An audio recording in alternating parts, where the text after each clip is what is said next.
Junkyard.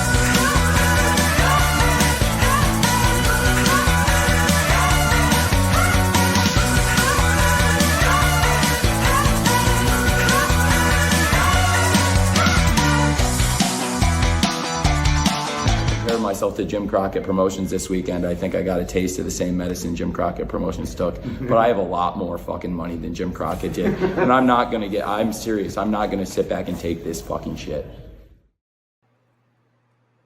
What is up, everybody? Welcome back to the Beyond the Junkyard podcast, and I am your host, Junkyard James, and we got a good episode for you all today.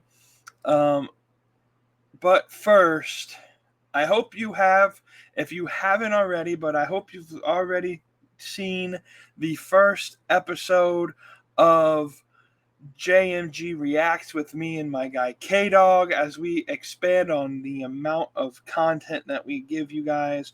And essentially, it's a new podcast-esque type thing where we react to a video regarding to wrestling content and just kind of give you our thoughts on the video, our thoughts on the people that may be brought up in the video and things like that. So if you haven't checked that out, after you watch this episode of Beyond the Junkyard, go check out JMG Reacts. First episode is posted. And you'll get a new episode of that, hopefully every Friday going forward. And now is the Saturday episode of Beyond the Junkyard, which will be my solo show where I don't necessarily want to talk that much about what happened on Dynamite, what happened on Rampage, what's going to happen on Collision on Saturday night, but more so just kind of give my thoughts on random topics in the WWE and AEW and maybe even New Japan and all those other company landscapes. And so it's just a kind of looking at a topic from my point of view and just sharing my opinion with y'all. And today's episode, we're going to talk about the differences right now between the main story in WWE and the main story in AEW, and how I think both stories are being told really well, but how I think those differences can attract and maybe unattract certain people in the audience. And so without further ado, let's jump in. But first, I'd like to say, if you haven't already subscribed to the Junkyard Media Group YouTube channel, please go ahead and subscribe and turn that notification bell on. That way you get an update every time an episode of Beyond the Junkyard, JMG Reacts, or maybe even some other random stuff gets posted on the channel. If you listen to the audio version of the podcast, make sure to subscribe on Apple Music or Spotify, and you'll get updated when episodes post there. And shout out to our affiliate links. We are partnered with WWE Shop. Using the link in the description below, you will be able to support the podcast if you buy your wrestling merch. They got new tag team champions, the Motor City Machine Guns. You go ahead and buy their merch. Buy the replica tag champion belt if you want. Just make sure you use that link. We do get a little bit of monetary benefit if you buy stuff with the link, and just be sure to support the podcast that way. Also, we are affiliated with W Energy. Go ahead and go to w.gg. They got all sorts of energy powder mixes that it's basically like a protein mix, but for energy. And mix it with some water, put it in your shaker cup, shake it up, and you go to w.gg. This one gives you a little bit of a monetary benefit as well as us.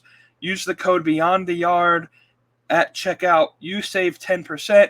We get a little bit of a commission on that, and everybody ends up happy. And then last but not least, we are affiliated with StubHub.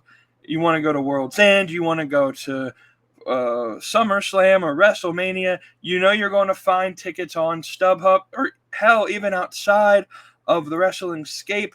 You want to go to a baseball game or a football game or a basketball game, hockey game, any sport, anywhere where anything that needs a ticket, usually you can find it on StubHub. You use the link in the description box below, and again, you help support our podcast. We do get a little bit of a commission based off sales using our link. Housekeeping is over.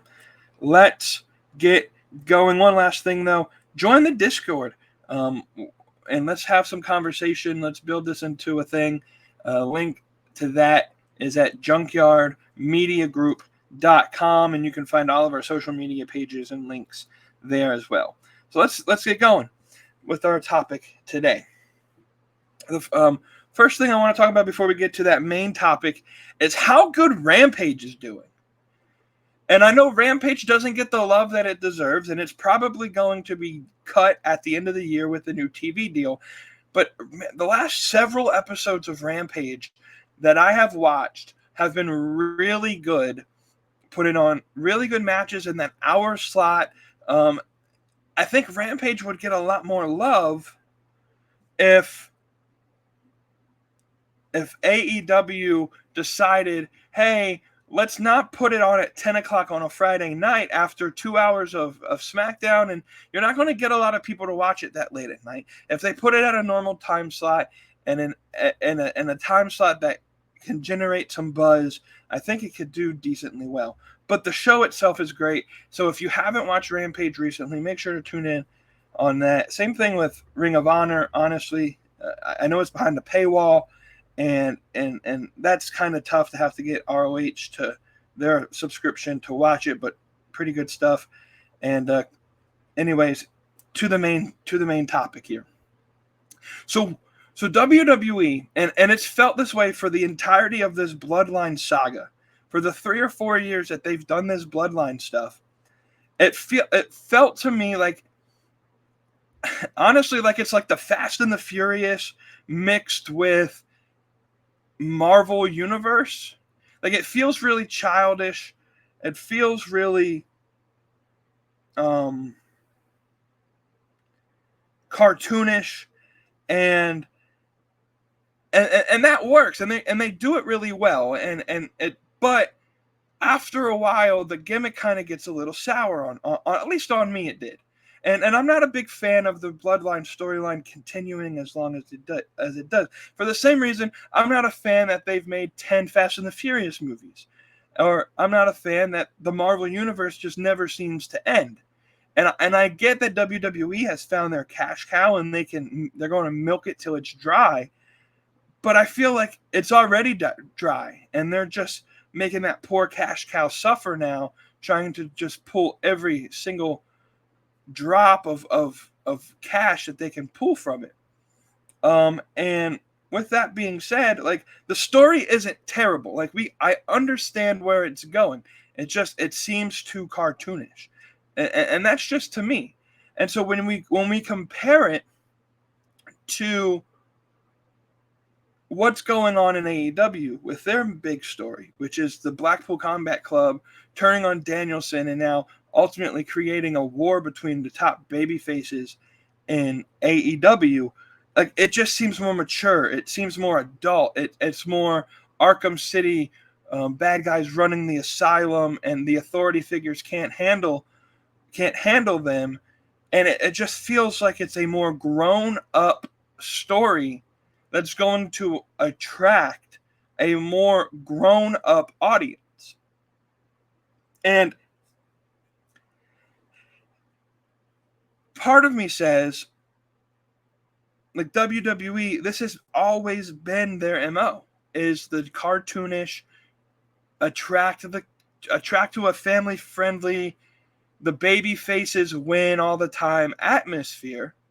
They went with Roman Reigns being this dominant heel. Now he's probably getting this babyface push. But where else can they take the Bloodline feud? Because we've seen everything that's in the repertoire. Every match is going to have a ref bump.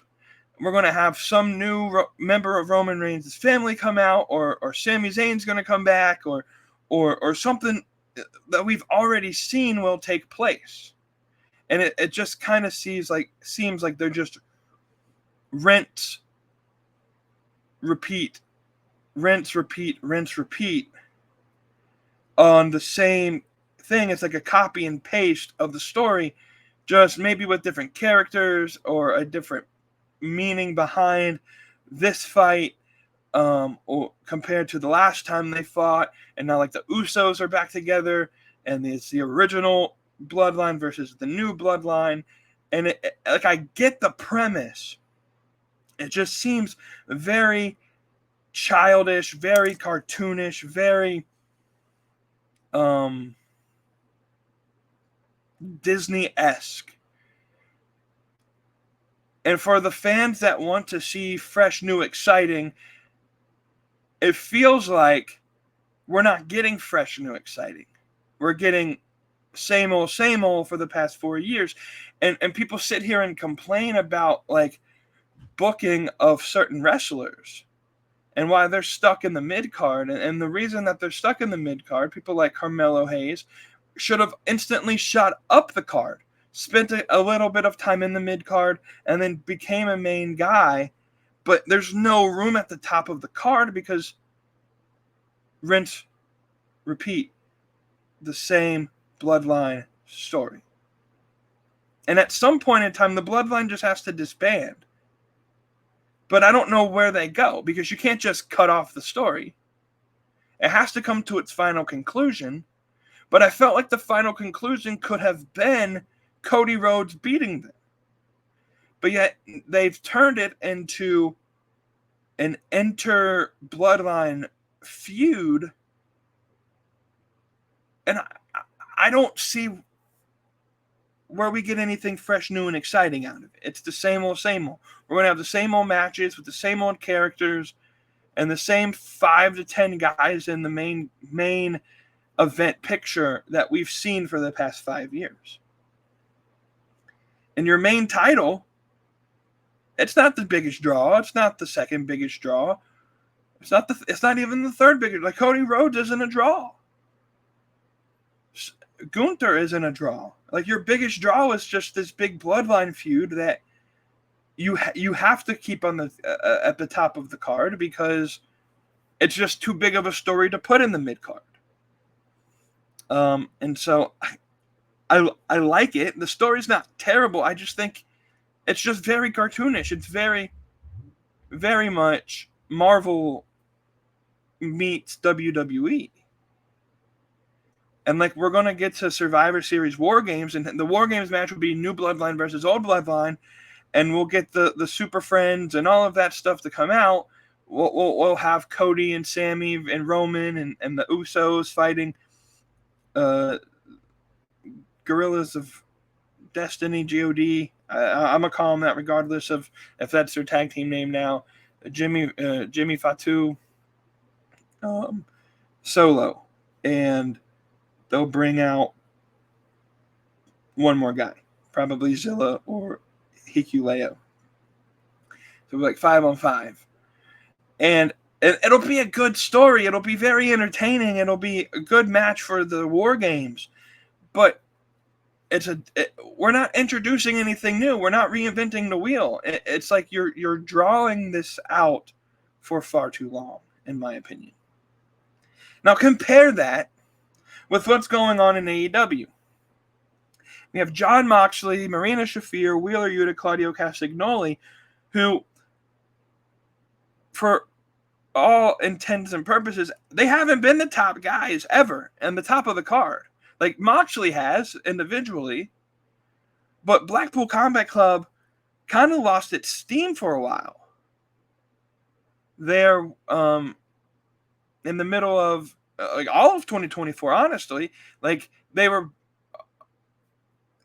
supposed to be this big badass team. William Regal leaves, and then they were just kind of there for a while.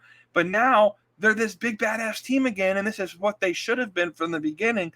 And they're just laying a rough shot at the the top baby faces in the company. And one thing I forgot to mention with WWE is this doesn't create a new super baby face. This doesn't create a new super mega villain. Like, AEW has done that. They've created a new mega villain in Jon Moxley, and they're creating a super baby face with Orange Cassidy, who's going to get really big pop when he ultimately wins.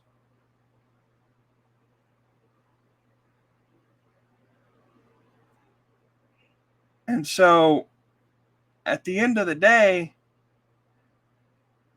AEW just has this more mature storytelling. It's more adult. It's more real. It's like we can feel the emotion. And like you see Orange Cassidy on Wednesday when Chucky got just destroyed and all of that, and you just see the emotion on his face, and you're actually drawing on real emotion, and we can just see this developing character arc in Orange Cassidy, to where now he's going to go through whatever he has to get retribution for not only taking out Danielson, but now you've taken out Chucky T, a really close friend of Orange Cassidy, and now he's going to get retribution. And so you look at this, they're creating a new babyface. Orange Cassidy has been over with the fans, but he hasn't really had a character. He's just kind of gotten over with his gimmick. Now he has his character development that we're growing. There's a story developing there. Now you got a super bad guy, a super heel, and a super baby face, and a story that can take a year or so to grow, and who knows what twists and turns get thrown involved in this. And so you look at the top of the card, and I think it's symptomatic of the entirety of WWE as a whole and AEW as a whole. AEW's storytelling is more adult-oriented, more mature audience-oriented, and WWE is more child-friendly, more cartoonish, more Disney. And so both are good, both are needed. You need the Disney and you need the mature audience stuff. This isn't to say one is better than the other, but to me personally, I love the AEW storytelling. I feel like the stories that AEW has told the past year, 2024, if you look at the stories that have started and concluded in 2024, AEW by a mile has told better stories. I think the Swerve Strickland, and I know this one started like at the tail end of 2023, but it hit its major character arc in 2024. The Swerve Strickland Adam Hangman Page feud might go down as one of the best feuds of all time. Like, I'm legit serious about that. Really good feud, and I don't even know if it's over yet. Like, there's an inkling of me that says we get one or two more matches between Swerve Strickland and Hangman Page before this feud is over. And so you look at what's going on now with the Don Callis family and Will Ospreay. I think that's a good story. And so overall, in my opinion, because I'm an adult and I'm not a child, and the Disney Marvel universe really never encapsulated me in the first place, I like the more mature, adult-oriented storytelling that AEW's telling, where they're allowed to get a little more edgy and do things that you wouldn't necessarily expect to see in a wrestling show, where Jon Moxley is suffocating Daniel Bryan or Bryan Danielson with a paper bag and stuff like that. Like, those kind of unexpected twists, you would never see that take place in WWE. And again, that's not to say that WWE is bad.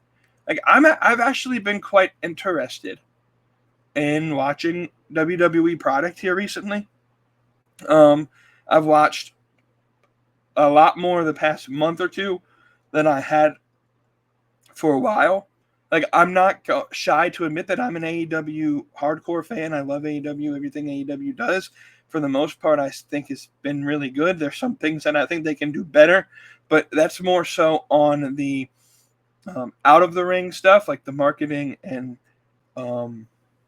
ticket pricing and stuff. Like, I think that's the reason that maybe their numbers are down in terms of attendance and things. So it's not necessarily the stuff in the ring. The stuff in the ring is good. It's just if people don't know you exist and people can't afford to go see the product, they're probably not going to watch.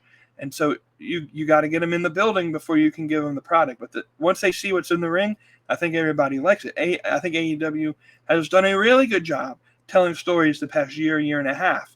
And certainly a little bit better than WWE. But that's not to say that WWE hasn't been telling good stories, because they have. They're more childish. It's kind of more fun to enjoy watching it, as if like you could just turn your mind off and just watch a movie. That's kind of what WWE is. Like, if you watch TV, if you watch wrestling, to just turn your mind off and not really have to think about anything, and you just want to sit back and just watch wrestling for, I guess, the entertainment value, then WWE is your thing. But if you're a fan that likes to sit and find the small details and story and draw conclusions and things like that, like, AEW is your thing. And so, and because me personally as a person, like, I'm just not the type of person to just turn my mind off. AEW just attracts me a lot more than WWE does. And that's not to say WWE is bad, because it's been pretty decent here recently. And like, I think the Crown Jewel pay-per-view, with the exception of Cody and Gunther, I think it's a pretty decent card. I'm not a big fan of Cody being a champion or Gunther being a champion. I really think that you could build much better champions. I think the Halloween Havoc pay-per-view, that I think it's tomorrow. I think NXT has a pretty decent product, and I'm sure Halloween Havoc will be a really good pay-per-view. Crown Jewel will be a good pay-per-view, and then we go into Full Gear of next AEW pay-per-view, and it's going to be a good pay-per-view. You look like the women's division is slowly still cooking. We got a really big story in the main card, the main title scene, and Swerve and Shelton Benjamin is on this Wednesday. I think we might see the debut of Bobby Lashley, though I'm not 100% sure. I know they're building next Wednesday's Dynamite to be something big. Like, they've given it a theme. It's Fright Night Dynamite, and so you got to think something big is going to happen. And so I don't know. I'm excited. Like, I'm excited to watch all wrestling, to be honest. Like, I still kind of am thinking about buying the Maple Leaf Pro Wrestling shows from last weekend and maybe watching them. I know I've seen some of the spoilers, but it sounds like it's a good show. But like, wrestling is good again. Like, and I think WWE, for what it's worth, for what it's supposed to be, is really good for what it's supposed to be. It's not my cup of tea, but it's still really good. And I think AEW's at the top of its game. And I think what happens is we get people who they only look at the numbers, or they only look at what they want to see to justify why X is better than Y. And all you got to do is admit that both are doing really good. And maybe cable numbers aren't the correct metric to look at, because over the past 5 years, cable subscriptions have decreased by 24%. Could that not be to some detriment to the numbers of why SmackDown's only at 1.3 million right now, and Raw's somewhere around that, and NXT is at 700,000, and AEW is somewhere between 400 and 700,000? Could that not have anything to play with the fact that just total numbers of viewers have gone down 24% in the past 5 years? I think it does. And everything's obviously ultimately leading to subscription stuff anyway. But I guess the attendance gate got leaked from Wrestle Dream, and AEW made like $500,000 at the gate for Wrestle Dream, which pretty good payday if I do say so myself. I don't know. I just wanted to hop on here real quick and just kind of share like what I see the difference is. And again, this is what I see as the difference. I'm not saying one's better than the other. I prefer AEW just because I'm more of an AEW fan and I like the more adult content and things like that, the more mature audience stuff. But at the end of the day, like they're both pretty good. Like WWE is pretty good. There's some moments that it's kind of boring. There's some things that I don't really care for. But I could say the same thing about AEW at points in time. I don't know, though. What do y'all think? Let me know in the comments.